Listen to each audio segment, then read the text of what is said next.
എൻ്റെ ഏറ്റവും പ്രിയപ്പെട്ട എല്ലാവർക്കും പുതിയൊരു വീഡിയോയിലേക്ക് സ്വാഗതം. ഞാൻ നിങ്ങളുടെ സ്വന്തം സുരേഷ് പുനൂർ, പൂനെ. ഇന്നലെ നമ്മൾ വനിതാ ദിനം ആഘോഷിച്ചു.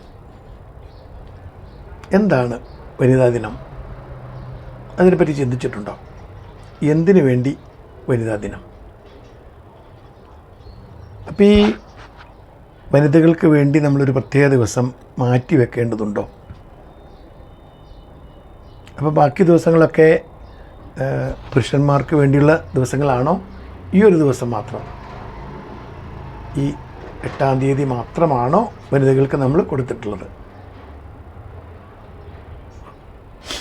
എൻ്റെ അഭിപ്രായത്തിൽ ഈ ഒരു വനിതാ ദിനം എന്ന പേരിൽ ഒരു ദിവസം നമ്മൾ ആഘോഷിക്കുന്നത് തന്നെ തെറ്റാണ്.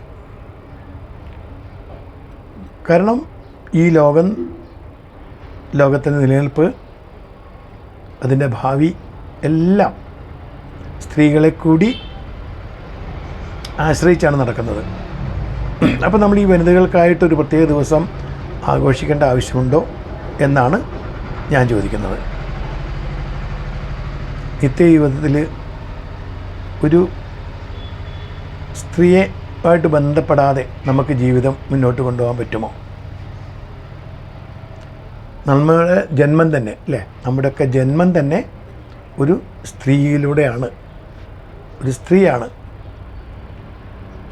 അതായത് നമ്മൾ ആ സ്ത്രീക്ക് നമ്മൾ പേരിട്ടത് നമ്മളെ അമ്മ, നമ്മുടെ പെറ്റമ്മയാണ് നമുക്ക് ജന്മം തന്നത്, 10 മാസം വയറ്റിൽ ചുമന്നത്.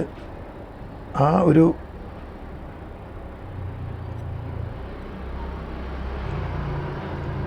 ഗർഭകാലത്ത് ഒരുപാട് ത്യാഗങ്ങൾ, തൻ്റെ ജീവനും അതുപോലെ തന്നെ നമ്മുടെ ഭക്ഷണത്തിനും ശാരീരികമായിട്ടും മാനസികമായിട്ടൊക്കെ ഒരുപാട് ബുദ്ധിമുട്ടുകൾ സഹിച്ച് നമുക്ക് ഈ ഭൂമിയിലേക്ക് ഒരു പിറവി നൽകിയത്, ഒരു ജന്മം നൽകിയത് സ്ത്രീ തന്നെയാണ്. അന്ന് മുതൽ നമ്മൾ ആ സ്ത്രീയുമായിട്ട് കടപ്പെട്ടു തുടങ്ങി. പിന്നെ സ്ത്രീയുടെ കടമകൾ അങ്ങനെ കൂടി വരികയാണ്. ആദ്യം അവളൊരു ഭാര്യയായി എന്ന് കണക്കാക്കാം. ഭാര്യയായി, അമ്മയായി, അമ്മൂമ്മയായി. പക്ഷെ അതിനൊക്കെ മുമ്പ് അവൾ ആർക്കോ ഒരു മകളായിരുന്നു, അല്ലേ, സഹോദരിയായിരുന്നു. പിന്നീട് അമ്മയാവുന്നു, അമ്മായിയാവുന്നു, അമ്മായിയാവുന്നു. അങ്ങനെ ഒരുപാട് റോളുകൾ കൈകാര്യം ചെയ്യുന്ന, ഈ എല്ലാവർക്കും റോൾ മോഡലായിട്ട് മുന്നോട്ട് പോകുന്ന ഒരു ജന്മമാണ് സ്ത്രീയുടേത്. മറ്റുള്ളവരുടെ സന്തോഷത്തിന് വേണ്ടി സ്വന്തം ജീവിതം ഒഴിഞ്ഞു വെച്ച് എല്ലാവർക്കും വേണ്ടതായ എല്ലാ സേവനങ്ങളും നൽകി, എന്നിട്ടും സ്വന്തം ദുഃഖം, ആഗ്രഹങ്ങൾ, സ്വപ്നങ്ങളൊക്കെ തൻ്റെ മനസ്സിൽ ഒതുക്കി വെച്ച് മറ്റുള്ളവർക്ക് വേണ്ടി ജീവിക്കുകയും മറ്റവരുടെ സന്തോഷം കണ്ടിട്ട് അതിൽ സന്തുഷ്ടയാവുകയും ആനന്ദം കൊള്ളുകയൊക്കെ ചെയ്യുന്ന ഒരു പ്രത്യേക ജന്മമാണ് സ്ത്രീ ജന്മം.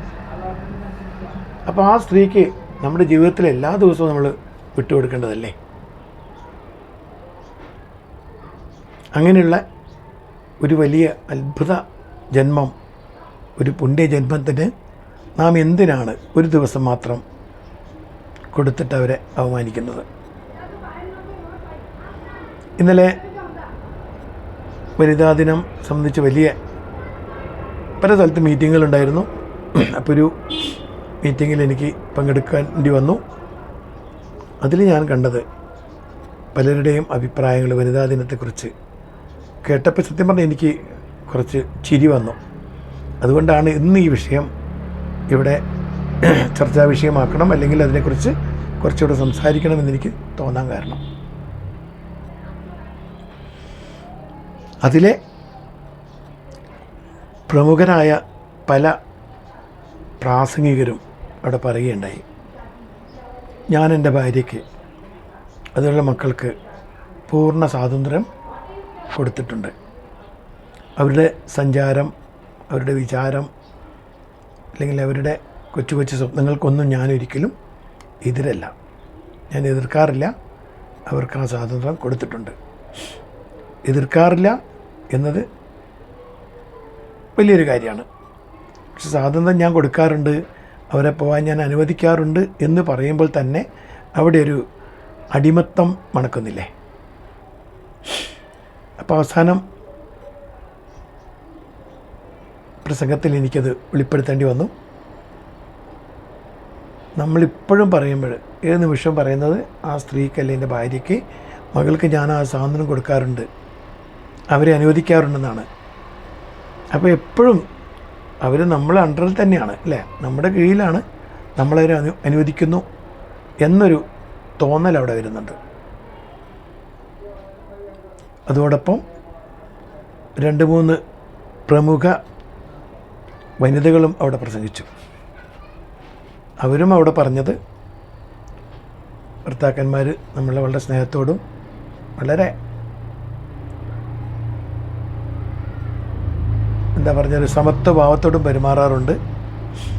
ഇത്തരം യോഗങ്ങളിൽ പങ്കെടുക്കാനും പ്രോഗ്രാമിൽ പോകാനും രാത്രി കുറച്ച് വൈകി വന്നാലും അതിനും ദേഷ്യപ്പെടാറില്ല.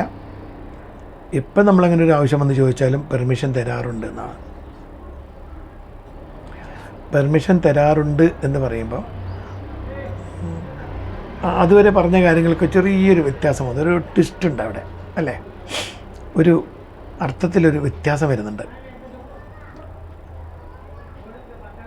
പുരുഷൻ പറയുന്നത് ഞാൻ എൻ്റെ ഭാര്യയ്ക്ക് അനുവാദം കൊടുത്തു, അതേപോലെ ഭാര്യ പറയുന്നത് എനിക്ക് ഭർത്താവ് പെർമിഷൻ തന്നു, സമ്മതിച്ചു. അപ്പോൾ അവിടെ സത്യമായിട്ട് എന്താണ് സംഭവിക്കുന്നത്? സത്യത്തിൽ ഒന്ന് ആലോചിച്ച് നോക്കൂ. സ്ത്രീ സ്വയം കരുതുകയാണ്, അല്ലെ നമ്മളോട് പറയുകയാണ്, ഞാൻ ഒരു പുരുഷൻ്റെ അണ്ടറിൽ തന്നെയാണ്, എനിക്ക് പെർമിഷൻ തരുന്നത് എൻ്റെ ഭർത്താവ് തന്നെയാണ്. അതേപോലെ പുരുഷൻ പറയുന്നത് ഞാൻ പെർമിഷൻ കൊടുത്തു എന്നാണ്. അപ്പം സ്ത്രീ എത്ര വലിയ ഏതായാലും സമത്വം എന്നൊക്കെ പറഞ്ഞെങ്കിലും, സ്ത്രീ സമത്വം എന്നൊക്കെ നമ്മൾ സംസാരിക്കുന്നുണ്ടെങ്കിലും, ഘോരഘോരം മുദ്രാവാക്യങ്ങൾ പറയുന്നുണ്ടെങ്കിലും, സ്ത്രീ ഇന്നും പുരുഷൻ്റെ കീഴിലാണ്, പുരുഷൻ്റെ സംരക്ഷണയിലാണ്, പുരുഷൻ്റെ കരുതലിലാണ്. സ്ത്രീക്ക് പുരുഷൻ്റെ പെർമിഷൻ ആവശ്യമുണ്ട്, അനുവാദം വേണം ഇത് ചെയ്യാൻ. അപ്പോൾ അവൾ പൂർണ്ണ സ്വതന്ത്രയല്ല എന്നുള്ളൊരു തിരിച്ചറിവ് സ്ത്രീകൾക്കും വിശാല ഹൃദയന്മാരായ ഈ ഭർത്താക്കന്മാർക്കും മനസ്സിലുണ്ട്. അതേസമയം പുരുഷൻ പുറത്തു വരുമ്പം ഞാൻ പോകുന്നു, കുറച്ച് ലേറ്റാവും, അല്ലേ പോവും, ലേറ്റാവുമെന്ന് പറയാൻ പറ്റില്ല, ചിലപ്പോൾ ലേറ്റാവും, അങ്ങനെ പറഞ്ഞിട്ടാണ് പോവുക.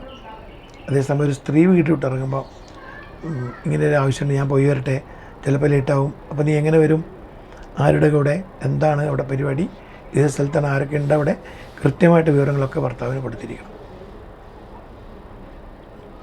അപ്പോൾ അവിടെ നമ്മൾ ആ പുരുഷ മേധാവിത്വം സ്വയം അംഗീകരിച്ചുകൊണ്ടാണ് സ്ത്രീകൾ, അതായത് ഭാര്യമാർ പുരുഷന്മാരോട് ഇതൊക്കെ കാര്യങ്ങൾ പറയുന്നതും അനുവാദം ചോദിക്കുന്നതും. അപ്പം ഈ ഒരു മനസ്സിൽ നിന്ന് നിങ്ങളുടെ ഈ ഒരു ഭാവം പോവാതെ, ഒരു അടിമത്ത ഭാവം അല്ലെങ്കിൽ ഒരു വിധേയത്വം നിങ്ങളുടെ മനസ്സിൽ നിന്ന് പോകാതെ, ഇവിടെ സമത്വത്തെക്കുറിച്ച് വാദിച്ചിട്ട് കാര്യമില്ല. എത്രയോ വനിതാ ദിനങ്ങളൊക്കെ ഇങ്ങനെ ആഘോഷിച്ചിട്ടും കാര്യമില്ല.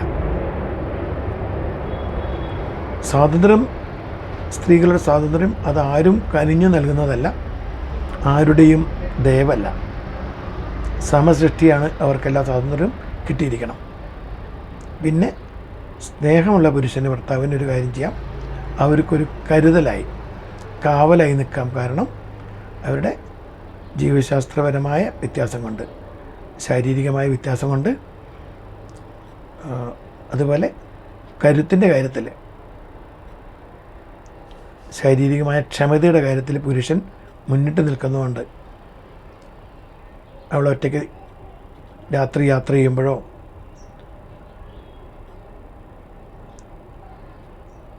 ഒക്കെ മറ്റും അങ്ങനെയുള്ള സന്ദർഭങ്ങളിലൊക്കെ അവൾക്കൊരു സുരക്ഷയ്ക്ക് വേണ്ടി ഒരു പുരുഷൻ്റെ സപ്പോർട്ട് ആവശ്യമാണ്. പക്ഷെ അതിലേറ്റവും രസം എന്ന് പറഞ്ഞാൽ ഈ സുരക്ഷ നൽകുന്ന ആ പുരുഷവർഗത്തിലെ പലരെയും പേടിച്ചിട്ടാണ് സ്ത്രീ ജീവിക്കുന്നത്. സുരക്ഷ എന്ന് പറയുമ്പോൾ സുരക്ഷ ആരിൽ നിന്ന്? നിങ്ങൾക്ക് രക്ഷ ആരിൽ നിന്നാണ് കിട്ടേണ്ടത്? അതും ഒരു പരപുരുഷൻ്റെ ആക്രമണം അല്ലേ?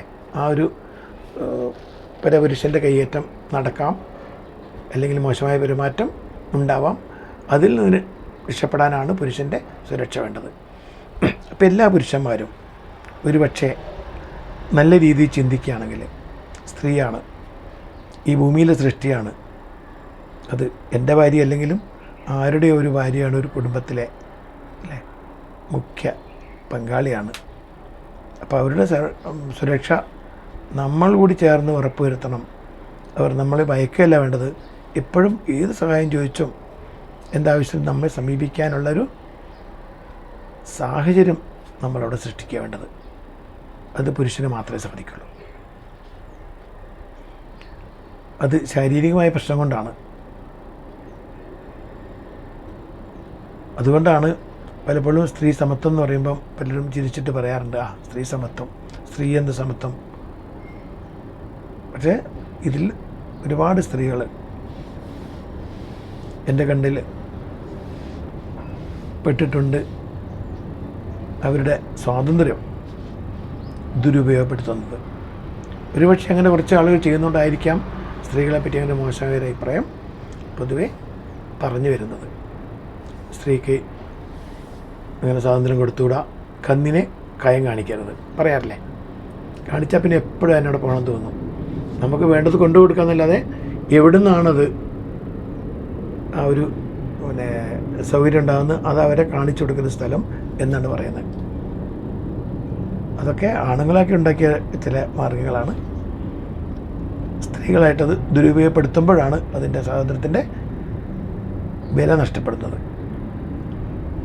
അതുകൊണ്ട് നമ്മൾ ഈ സമ്മതം കൊടുത്തു എന്ന് പറയുന്ന അതൊന്ന് തിരുത്തുക. ഭർത്താവ് സമ്മതിക്കും എന്ന് പറയുന്ന വാക്കുകളും തിരുത്തുക. സ്വയം ഒരു ബോധ്യം വരാത്തിടത്തോളം കാലം സ്ത്രീകളെ നിങ്ങളൊരിക്കലും സ്വതന്ത്രരല്ല. പിന്നെ നിങ്ങൾക്ക് നിങ്ങളുടെ സുരക്ഷയ്ക്ക് വേണ്ടി പല ശാരീരികമായ ഈ കരാട്ടെ, കുംഫു തുടങ്ങിയ അങ്ങനെ കുറച്ച്, അല്ലെങ്കിൽ നാടൻ കളരിപ്പയറ്റ്, വാൽപ്പയറ്റ് അങ്ങനെയൊക്കെ പഠിച്ച് നിങ്ങൾക്ക് നിങ്ങളെ സ്വയം സുരക്ഷിതരാക്കുക. പുരുഷനില്ലാതെ സ്ത്രീക്ക് സ്വതന്ത്രമായി ഇതിലെ പ്രത്യേകിച്ചും രാത്രികാലം സഞ്ചരിക്കാൻ പറ്റില്ല, വിജനമായിടത്ത് എന്നൊരു തോന്നൽ നിങ്ങളായിട്ട് മാറ്റിയെടുക്കണം. അത് നിങ്ങളുടെ ഇത്തരം പ്രവൃത്തിയിലൂടെ മാത്രമേ സാധിക്കൂ. അങ്ങനെയായാൽ പുരുഷന് പിന്നീട് പറയാൻ ചാൻസ് ഇല്ല, ഞാൻ അനുവാദം കൊടുത്തു, അല്ലെങ്കിൽ ഞാൻ കൂടെ ഉണ്ടാവും. അങ്ങനെ പിന്നെ കൂടെ ഉണ്ടാവും എന്ന വാക്കിന് ഒരർത്ഥം കൊണ്ടുണ്ട്. കാരണം സ്ത്രീയും പുരുഷനും ചേർന്നാണ് ജീവിതം. ഒരു പുരുഷൻ്റെ ജീവിതത്തിൽ ഒരു സ്ത്രീ ഇല്ലാതെയും സ്ത്രീയുടെ ജീവിതത്തിൽ പുരുഷനില്ലാതെയും ജീവിക്കുമ്പോൾ ഒരു പൂർണ്ണത വരുന്നില്ല എന്നാണ് എൻ്റെ അഭിപ്രായം. അതിനെ എതിർക്കുന്നവർ ഒരുപാടുണ്ടാവും.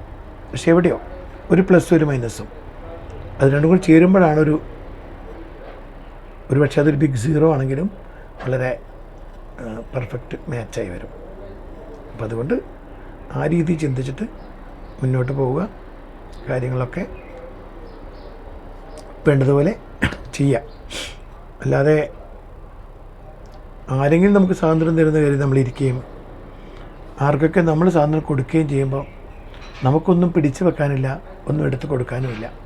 ഒക്കെ ദൈവമായിട്ട് സൃഷ്ടിച്ചതാണ്. അത് അതിൻ്റെ വഴിക്ക് പോയിക്കോട്ടെ. മാക്സിമം നമ്മൾ അവരെ ഉപദ്രവിക്കാതിരിക്കുക എന്ന് മാത്രമേ എനിക്ക് പറയാനുള്ളൂ. അവരെങ്ങനെ ജീവിച്ചു പോയിക്കോളും. എന്തായാലും ഒരു ദിവസമെങ്കിലും വനിതയ്ക്കായി ഒരു ദിവസം നീക്കി വെച്ചത് വലിയൊരു കാര്യമാണ്. ആ ദിവസമെങ്കിലും അവരെ ആരും ദ്രോഹിക്കാതിരിക്കട്ടെ, വേദനിപ്പിക്കാതിരിക്കട്ടെ. ഏത് വേദനയും താങ്ങി ആ വേദനകളൊക്കെ ശക്തിയാക്കി മാറ്റിയിട്ട് സ്ത്രീ വീണ്ടും എഴുന്നേറ്റ് വരും എന്നുറപ്പാണ്. വരണം. അതിനുവേണ്ടി എല്ലാ ആശംസകളും എല്ലാ സ്ത്രീകൾക്കും ഒരിക്കൽ കൂടി വനിതാ ദിന ആശംസകൾ നേർന്നുകൊണ്ട് ഞാൻ നിർത്തുന്നു. നിങ്ങളുടെ സ്വന്തം സുരേഷ് പൂനെ. നിങ്ങൾക്കെൻ്റെ വീഡിയോയും ഷോർട്സൊക്കെ ഇഷ്ടപ്പെടുകയാണെങ്കിൽ തീർച്ചയായും ലൈക്കും കമൻറ്റും ചെയ്യണം, സബ്സ്ക്രൈബ് ചെയ്യണം. അതുപോലെ ബെൽ ബട്ടണും ഓർത്താൻ മറക്കരുത്. എങ്കിൽ വീണ്ടും പറഞ്ഞുകൊണ്ടിരിക്കുന്ന കാര്യങ്ങൾ അതുപോലത്തെ ഉള്ള വീഡിയോ ഒക്കെ നമുക്ക് കേൾക്കാൻ സാധിക്കും. അപ്പോൾ എല്ലാവർക്കും ഒരിക്കൽ കൂടി നമസ്കാരം.